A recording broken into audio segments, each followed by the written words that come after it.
Bapak Ibu yang dikasihi Tuhan, tentu kita bersyukur pada malam hari ini kita boleh berkumpul lagi ya di dalam sepakat bersama bekerja setelah melalui masa-masa pandemi, masa-masa yang sulit dan kita bisa bertemu secara on-site ya. Tentu semua atas kebaikan dan kasih Tuhan kepada kita. Kita tahu bahwa Tuhan tetap berdaulat, Tuhan tetap berkuasa, tidak pernah rancangannya itu gagal dalam setiap kehidupan anak-anaknya. Nah pada petang atau malam hari ini, saya mengawali untuk menyampaikan beberapa poin yang penting yang Tuhan sudah taruh di hati kita. Kita tahu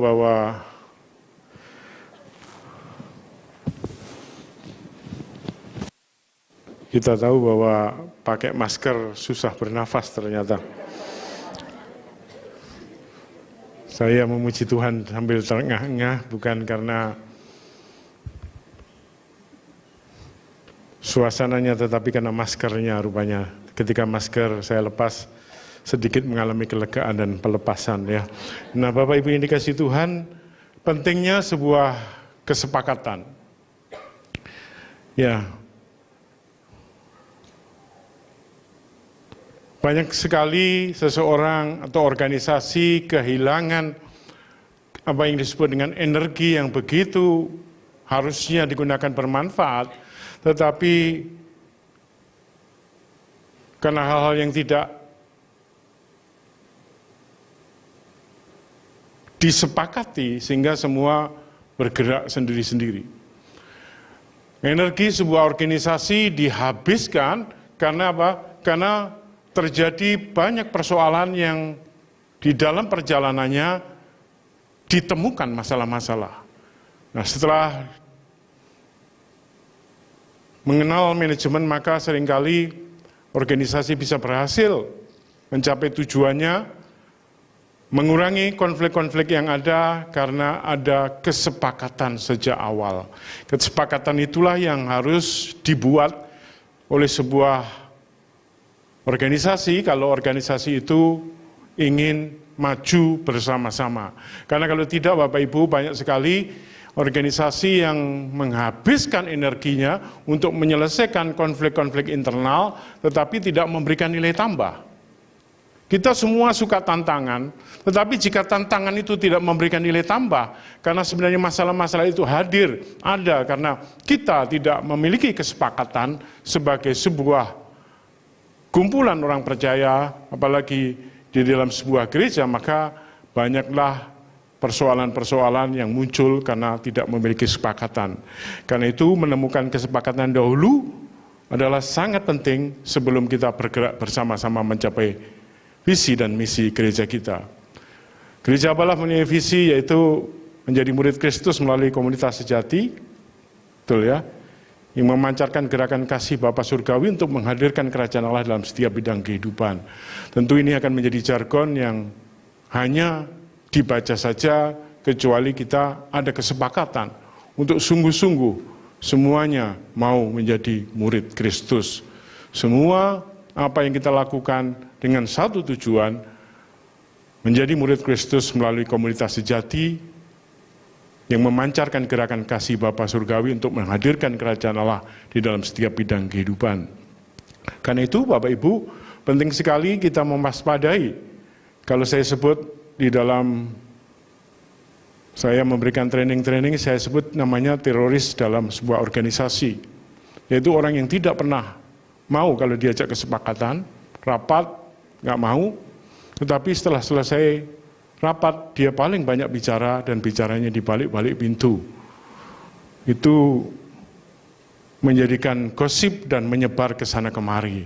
Bapak Ibu saya katakan jika kita ingin sepakat berhenti bergosip, kiri kanan bilang berhenti bergosip. Beri tepuk tangan yang lebih keras ya.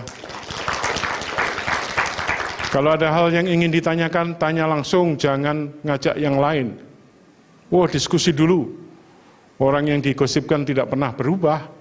Semua tahu masalahnya karena bergosip. Karena itu salah satu yang harus dicegah dalam sebuah pertumbuhan gereja mencapai kesepakatan, mencapai visi misinya adalah teroris, yaitu orang-orang yang kalau diajak bicara nggak mau bicara, tetapi di luar dia mempunyai program sendiri, rencana sendiri, dan kemudian apa yang dilakukan, yaitu ketika ditanya, kamu sudah bicara? Belum.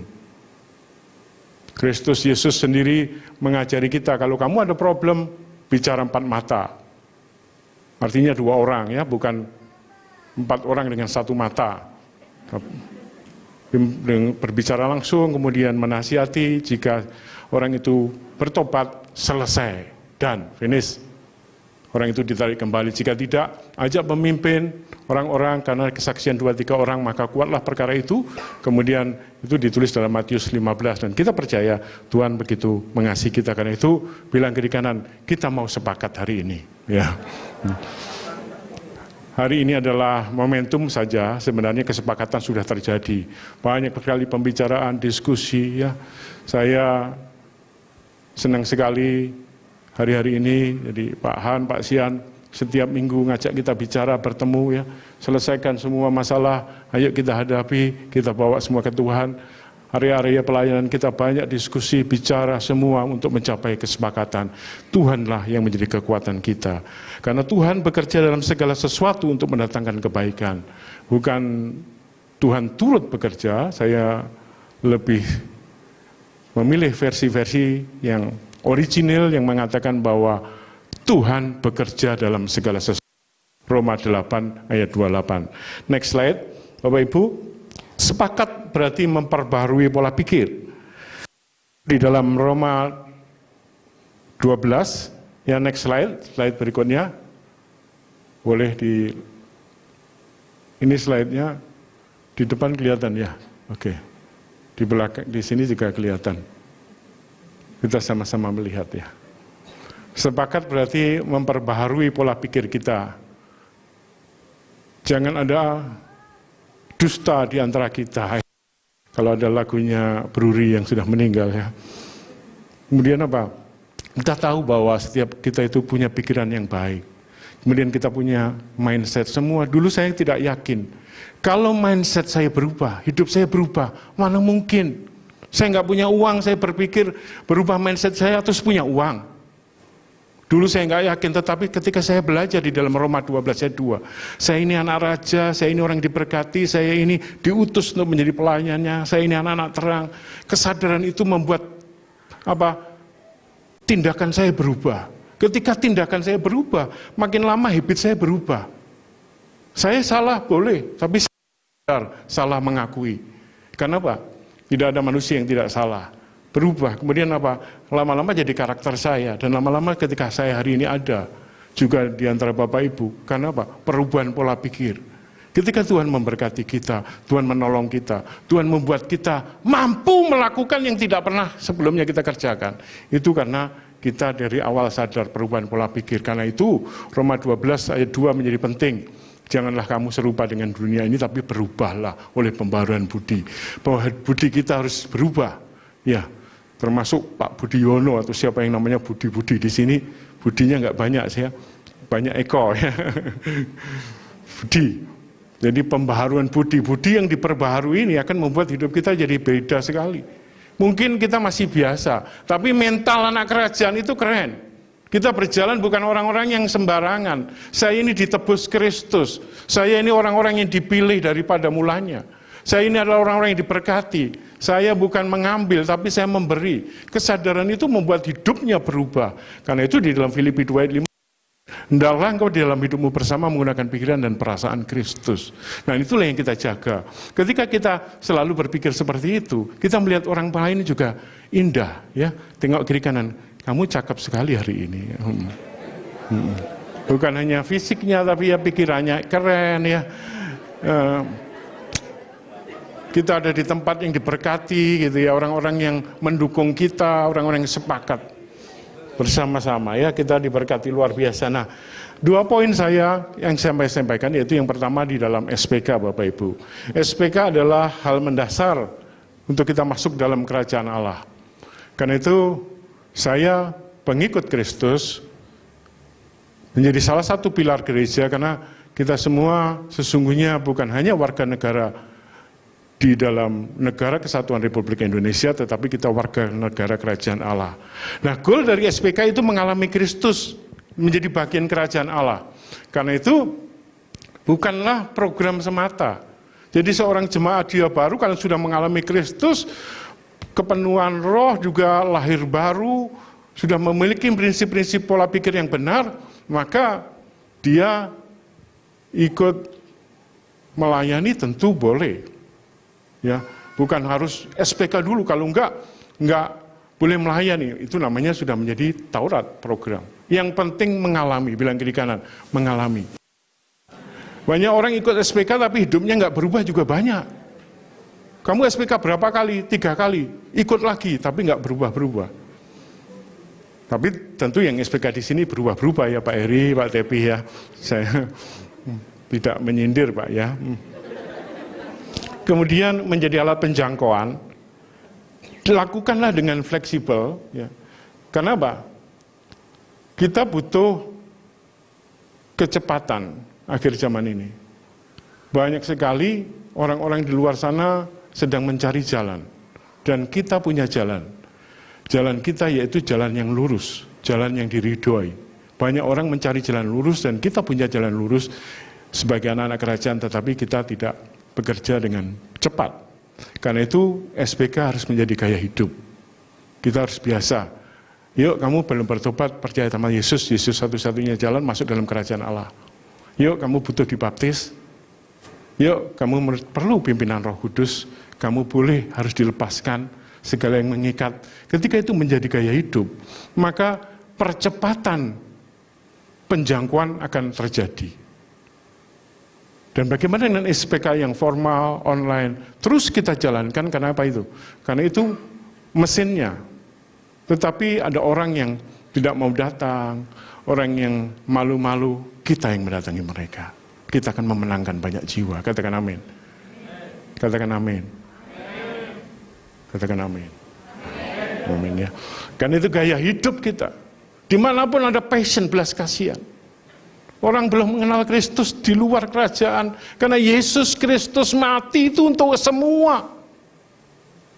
Kesadaran kita sudah menerima dan dikasihi Tuhan. Kesadaran bahwa kita sungguh-sungguh sudah ditebus. Itu tidak boleh menjadi semacam egoisme kita. Rasain kamu belum ditebus, saya sudah ditebus. Haleluya, ini untuk saya sendiri. Bukan Bapak Ibu. Mereka juga dicintai Tuhan. Di luar sana dicintai Tuhan. Orang yang belum mengenal Tuhan dikasihi Tuhan. Mereka tidak mengerti kenapa tidak ada yang memberitakan. Karena marilah kita, Bapak Ibu, menjadikan SPK ini sebuah gaya hidup. Menangkan terus jiwa. Menangkan.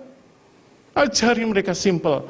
Yesus, Engkau tidak pernah bisa kembali kepada kerajaan Allah kecuali melalui Yesus. Gak ngerti, tanya Roh Kudus. Gak ngerti, tanya pada Pak Tepi. Gak ngerti lagi, tanya pada Pak Heri. Ya.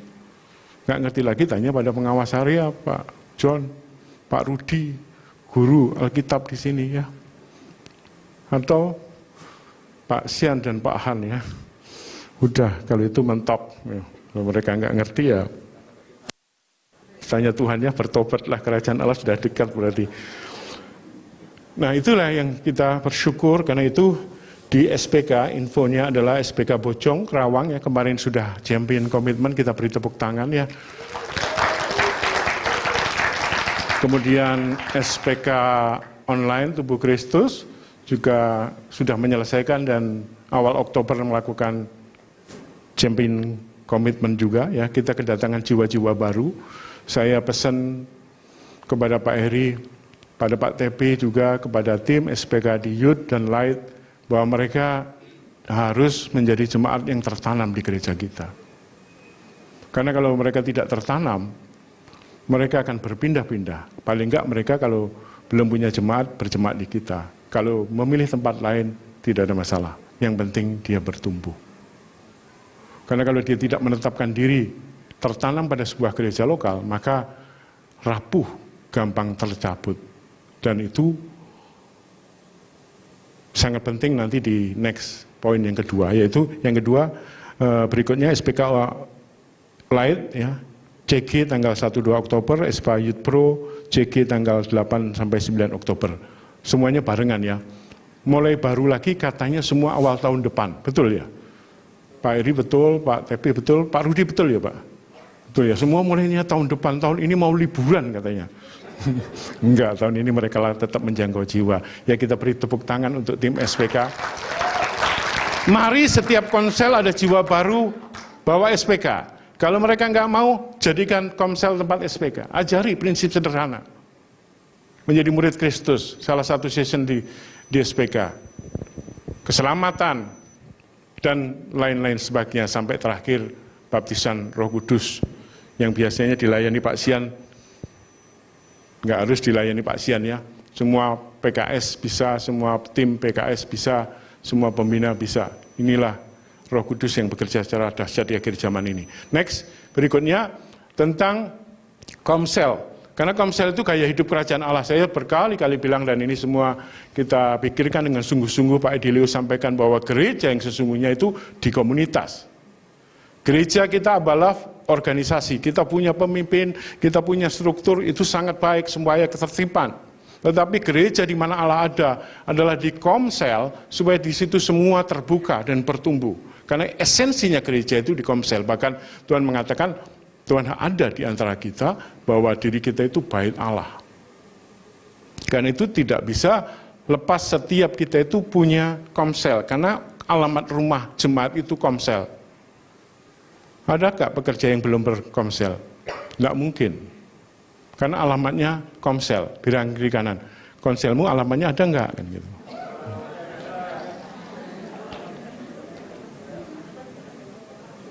Saya bersyukur punya kompak Pak Han sama Pak Sian, kalau ada apapun mereka mengcover, menolong, mendoakan. Tetapi tempat yang paling membuat saya bertumbuh, saya bisa dikoreksi, saya bisa dinasihati ya di komunitas. Demikian juga Pak Han punya komunitas, Pak San punya komunitas. Setiap kita wajib punya komunitas. Karena tempat praktek firman Tuhan dan bertumbuh dalam mengekspresikan kasih Kristus. Itu Komsel. Maka Abalaf dikenal sebagai gereja sel. Karena sel lah salah satu pertemuan ibadah inti yang kita harus datang. Sama seperti ibadah raya. Ibadah raya kita bersama-sama menyembah Tuhan. Hari ini kita rasakan sungguh-sungguh tuntunan roh ya. Kita menyembah, kita bisa menangis. Dosa-dosa kita semua lepas. Nggak usah ngaku ketika kita datang di menyembah Tuhan. Tuhan mengampuni kita, hati kita tiba-tiba diingatkan dan Tuhan membereskan kita. Hari ini ada kelegaan ketika kita berdoa. Sama dengan ketika kita pagi-pagi berdoa. Next, yang terakhir, yang penting untuk para PKS seluruhnya ya, Youth, Light, umum. Semua tim PKS menggunakan materi Komsel yang sudah ditentukan masing-masing ibadah. Tidak menggunakan materi masing-masing. Jadi dihimbau ibadah hari Minggu itu dibahas di dalam Komsel. Tentu ketika di dalam pelaksanaannya ada tambahan-tambahan, diskusi, silakan saja. Tetapi fokus kepada tema yang sudah ditentukan oleh pemimpin di area masing-masing. Area masing-masing mendapat pengarahan dari Bijar, kemudian Bijar mendapat arahan dari Tuhan ya. Atau dari penatua, ya sembuh lah. Pokoknya diarahkan ngikutin gitu ya. Kemudian semua, ini penting ya, Bapak Ibu, kawan-kawan semua rekan sekerja, kita bersama-sama bergerak, jangan menggunakan materi-materi yang lain. Tentu boleh setelah materi itu selesai, atau dibahas dalam pertemuan-pertemuan setelah itu. Tetapi di dalam Komsel wajib hukumnya. Jadi wajib itu dalam bahasa Arab namanya fardu ain. Kalau dilakukan mendapat pahala, kalau ditinggalkan berdosa. Kalau sunnah, nanti saya cerita hukum ya, sunnah itu dilakukan dapat pahala, tidak apa-apa, ini wajib. Kalau enggak nanti kita ketemu kan gitu, ya ketemu kayak tadi gitu, ketemu salaman gitu. Supaya kita semua bergerak bersama-sama, karena roh Allah itu mainnya enak gitu, lembut dan semua melangkah bareng. Ketika kita melangkah bareng, tujuan yang berat itu bisa dicapai. Karena kalau kita mau bergerak cepat, jalan aja sendiri. Tapi kalau kita mau jalan jauh bersama-sama lah, kita akan berlangkah bersama-sama, menyamakan langkah, membuat semuanya jadi indah pada waktunya. Semua tim KKS untuk memberikan support, encourage kepada anggotanya untuk mengikuti pertemuan-pertemuan di gereja seperti SPK, Wanita Bijak, Pria Sejati, training, seminar. Semua pertemuan-pertemuan didukung, termasuk keuangan gereja ya. Kalau di SPK ada keuangan gereja. Next slide. Yang kedua, dari tadi kedua terus, kapan selesainya ini? Next ya. Karena itu, Bapak Ibu, ini masukin lagi, belum. Halo, tim multimedia, nah gitu. Kok nggak sama ya? Di situ ada 4. Oke, sudah, karena sudah hafal. Tolong kawan-kawan semua mengikuti tim PKS tahu kapan ulang tahun anggotanya. Jangan sampai lupa. Karena mungkin pemimpin ya mulai banyak gitu nggak ingat gitu. Dan lupa nanti nyanyi lagi. Lupa. Sakit hati. Nah, karena itu tolong PKS semua, kalau anggotanya maupun yang ada di grup maupun sudah left grup ya, itu tetap anggota gitu loh.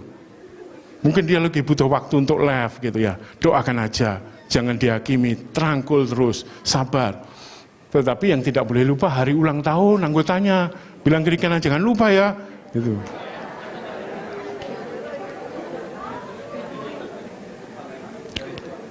Kalau perlu di grup ibadah umum itu jangan kasih ulang tahun, di Komsel aja, karena kalau ibadah umum nanti ada yang sudah di situ lama nggak diucapi ulang tahun, problem muncul Bapak Ibu.